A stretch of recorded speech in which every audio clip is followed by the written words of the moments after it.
নমস্কার। আপনারা দেখছেন দ্য ইন্ডিপেন্ডেন্ট বেঙ্গল। আমি শিবম। আন্তর্জাতিক স্তরের কাছে এখন একটাই প্রশ্ন যে পিওকে তে কি নতুন করে খেলা শুরু করলো ভারত? কারণ কালকে পিওকে যেভাবে উত্তপ্ত হলো এবং যেভাবে পাকিস্তান সেনাবাহিনীকে নির্মমভাবে গুলি চালাতে হলো, তারপর একটা জিনিস স্পষ্ট হয়ে যাচ্ছে যে পিওকে এখন পাকিস্তান সেনাপ্রধান আসিম মুনিরের সবথেকে বড় সমস্যার কারণ। ঘটনার সূত্রপাত এক ভারতপন্থী নেতার মৃত্যুকে কেন্দ্র করে। শাহবাজ হাবিবের শেষকৃত্য যখন সমবেত হয় ঠিক তখনই পাকিস্তান সেনাবাহিনী সেই শেষকৃত্য অনুষ্ঠানে যারা যোগদান করেছিলেন তাদের উপর নির্মমভাবে গুলি চালায়। প্রথমে বোঝা দরকার কেন পিওকেতে আজকে এই অস্থিরতা। এর একটা কারণ হলো অর্থনৈতিক দুর্দশা। আটার আকাশছোঁয়া দাম বৃদ্ধি পেয়েছে পিওকে অঞ্চলে। বিদ্যুতের বিলের বিরুদ্ধে সাধারণ মানুষের ক্ষোভ বহুদিনের।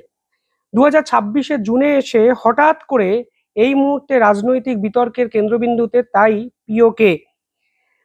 পাকিস্তান সরকার পিওকের বিধানসভায় এমন 12টি আসন সংরক্ষিত করে রেখেছে যা মূলত পাকিস্তানে বসবাসকারী শরণার্থীদের জন্য।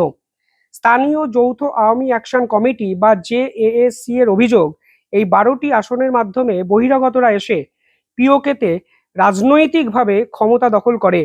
ইসলামাবাদ নিজের পুতুলদের ওই পার্টিকুলার জায়গায় বসায়, অর্থাৎ বিদ্যুৎ লুট থেকে বিভিন্ন ক্ষেত্রে সেই ইসলামাবাদের বসিয়ে যাওয়া পাপেটরা আজকে পিওকে কে কন্ট্রোল করার চেষ্টা করে।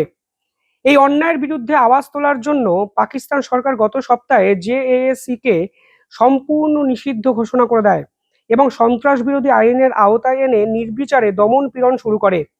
রাওয়ালকোটে বিক্ষোভকারী নেতা শাহবাজ হাবিবকে ঠান্ডা মাথায় খুন করে পাকিস্তান রেঞ্জার্স। আর সেই নেতার শেষকৃত্য যখন হাজার হাজার মানুষকে জড়ো করেছিল ঠিক তখনই পাকিস্তান সেনা ও পুলিশ শোকাহত জনতার উপর নির্মমভাবে গুলি চালায়। স্থানীয় সূত্রের দাবি এই দমন পীড়নে অন্তত 27 জনের বেশি মানুষের মৃত্যু হয়েছে। যদিও ইসলামাবাদ প্রকৃত সংখ্যা আড়াল করতে চাইছে, কিন্তু তা সত্ত্বেও আজকের দিনে দাঁড়িয়ে সেই মৃত্যুর সংখ্যা 100 ছাড়িয়ে গেছে বলে আন্তর্জাতিক স্তর মনে করছে। এই মুহূর্তে ইন্টারনেট বন্ধ, গোটা পিওকে জুড়ে সেনা টহল এবং আলটিমেটলি এত কিছু করার পর পিওকে কে কন্ট্রোল করতে পারছে না সাধারণ সেনাবাহিনী, পাকিস্তানের উত্তপ্ত সেনাবাহিনী। সব মিলিয়ে পিওকের অবস্থা ক্রমাগত খারাপ জায়গায় চলে যাচ্ছে। ভূরাজনৈতিক বিশ্লেষকরা বলছেন পিওকের এই আইন শৃঙ্খলার অবনতি আসলে ইসলামাবাদের প্রশাসনিক দেউলিয়া তত্ত্বের সব থেকে বড় কারণ। পাকিস্তান শুধু পিওকের ভেতরেই কোণঠাসা নয়, তারা একদিকে একাধিক ফ্রন্টে যুদ্ধ লড়ছে।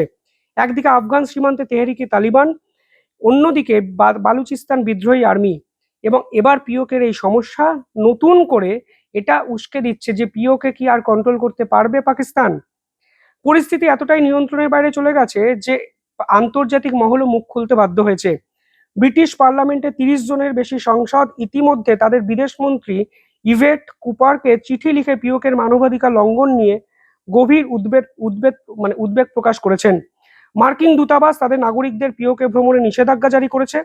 পাকিস্তান এখন নিজেদের পাপের ফল ভোগ করছে। যে দেশ দশকের পর দশক ধরে ভারতে সন্ত্রাসবাদী পাঠাতে কাশ্মীরকে ব্যবহার করেছে, তারাই আজ পাকিস্তানি সেনাবাহিনী বুটের নিচে স্পৃষ্ট এবং পিওকে কার্যত পাকিস্তানের দখলের বাইরে চলে যাচ্ছে। এই প্রেক্ষাপটে দাঁড়িয়ে পাকিস্তানের স্ট্যান্ড পয়েন্টটাও কিন্তু অত্যন্ত গুরুত্বপূর্ণ। পাকিস্তান নিজেদের ব্যর্থতা ঢাকতে ভারতের উপর দোষ চাপানো বন্ধ করছে না এখনো। শুধু তাই নয়, ভূরাজনৈতিক এবং কৌশলগত লাভ ওঠানোর চেষ্টা পাকিস্তান কিন্তু ক্রমাগত করে যাচ্ছে এবং আন্তর্জাতিক মঞ্চে যেভাবে পাকিস্তান সম্পূর্ণ কোণঠাসা হয়ে গেছে, সেখান থেকে বেরোনোর জন্য সেই পিওকের এই যুদ্ধের পিছনে, এই ক্ষোভের পিছনে ভারতকে তারা কিন্তু দায়ী করেছে। পাকিস্তান জম্মু কাশ্মীরে অশান্ত ছড়াতে যে অর্থ ও সেনা শক্তি ব্যবহার করত, এখন তাদেরই নিজেদের ঘর সামলাতে সেই খরচ হয়ে যাচ্ছে, অর্থাৎ অর্থ খরচ হয়ে যাচ্ছে। পিওকে ভারতের বিপক্ষে ব্যবহার করার একটা স্ট্র্যাটেজিক পয়েন্ট ছিল। আজ পাকিস্তান নিজেদের সেই জালে নিজেরাই ফেসে গেছে, তা কিন্তু পরিষ্কার হয়ে যাচ্ছে। এই পুরো ঘটনায় রাজনৈতিক লাভ কিন্তু আলটিমেটলি ভারতেরই হচ্ছে। একদিকে পিওকেতে যখন রক্ত ঝরছে, ঠিক সে সময়ই কাঁটাতারের এপারে ভারতের জম্মু কাশ্মীরের কেন্দ্রীয় মন্ত্রী নীতিন গডকরির উপস্থিতিতে সম্পূর্ণ হলো জজিলা টানেলের ঐতিহাসিক ব্রেক থ্রু। টানেলের ঐতিহাসিক এই ব্রেক থ্রু বলা হচ্ছে কারণ লাদাখের সঙ্গে 12 মাস যুক্ত রাখবে এই টানেল। অর্থাৎ যদি পিওকে কেন্দ্রে এমন কিছু ঘটনা ঘটে, তাহলে সেনাবাহিনী দ্রুততার সঙ্গে সেই জায়গায় কিন্তু পৌঁছে যেতে পারবে। 2019 সালে 370 ধারা বাতিলের পর থেকে ভারতের জম্মু কাশ্মীরের অর্থনীতিতে এক অভূতপূর্ব রূপান্তর এসেছে। কোটি টাকা বিনিয়োগ আসতো এর আগে কিন্তু এইভাবে দেখা যায়নি। 2025-26 অর্থবর্ষে রেকর্ড 5,824 কোটি টাকা ছাড়িয়ে গেছে বিনিয়োগ। কাশ্মীরের যুব সমাজ আজ পাথর ছোড়া ভুলে 1300-র বেশি রেজিস্টার স্টার্ট আপ তৈরি করে ব্যবসা করছে। উপত্যকায় পর্যটকদের ভিড় উপচে পড়ছে, ক্যাফে রেস্তোরাঁয় রাত পর্যন্ত জমজমাট আড্ডা। পিওকের মানুষ আর সোশ্যাল মিডিয়া ও স্যাটেলাইটের মাধ্যমে ভারতের এই অভাবনীয় উন্নয়ন দেখতে দেখতে বুঝতে পারছে যে পাকিস্তান শুধুমাত্র তাদেরকে কন্ট্রোল করতে চায়, আসলে কোনো অবস্থাতেই তাদেরকে ভালো রাখার চেষ্টা পাকিস্তান করছে না। পিওকের নির্বাসিত নেতাদেরকে মানে মঞ্চ দেওয়া, এটা কিন্তু ভারতের কাছে অত্যন্ত গুরুত্বপূর্ণ একটা স্ট্র্যাটেজিক পয়েন্ট হতে পারে। বিশ্বজুড়ে যে পিওকে এবং কাশ্মীরি অ্যাক্টিভিটিস্টরা পাকিস্তানের অত্যাচারের বিরুদ্ধে সরব, ভারতের উচিত অবিলম্বে রাষ্ট্রসংঘে আওয়াজ তুলে তাদেরকে একটি সেফ পয়েন্টে নিয়ে যাওয়া এবং পুরো বিষয়টিকে আন্তর্জাতিককরণ করা উচিত ভারতের। তাই ভারত কিন্তু এই মুহূর্তে ভাবছে। পাশাপাশি অখণ্ড ভারতের বার্তা ভারত হয়তো দিতে চলেছে আগামী দিনেই। ভারতের আইনসভায় পিওকে এবং গিলগিত বালুচিস্তানের জন্য আসন সংরক্ষিত রয়েছে। ভারতকে বিশ্বকে মনে করিয়ে দিতে হবে যে 1948 সালে রাষ্ট্রসংঘের প্রস্তাব অনুযায়ী পাকিস্তান আজও সেখানে অবৈধ দখলদারি করে আছে। পিওকের এই জনবিদ্রোহ প্রমাণ করছে যে পাকিস্তানের বা স্পেশালি পিওকের মানুষ পাকিস্তানের সঙ্গে আর সংযুক্তকরণ করে রাখতে চাইছে না নিজেদেরকে।